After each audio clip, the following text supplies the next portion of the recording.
Hi friends and families, என்னோட சேனலுக்கு நான் உங்களை வரவேற்கிறேன். இன்றைக்கி வந்து ஒரு டிஷ் தான் பார்க்க போகிறீங்க. தங்கச்சி ட்ரை பண்ணியிருந்தாங்க.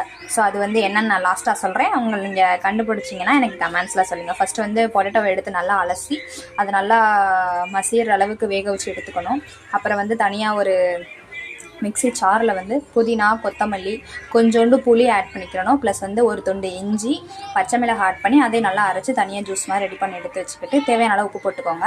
அடுத்து தனியாக ஆனியன் ப்ளஸ் நம்ம வேக வச்ச பொட்டேட்டோவை எடுத்து நல்லா ரெண்டையும் மசியல் பண்ணி அதில் கொஞ்சம் கரம் மசாலா, அதுக்கு தேவையான உப்பு, கொஞ்சோண்டு மிளகாய் தூள் ஆட் பண்ணி நல்லா அதையும் பிசைஞ்சு எடுத்து வச்சுக்கோங்க. கண்டுபிடிச்சிருப்பீங்கன்னு நினைக்கிறேன்.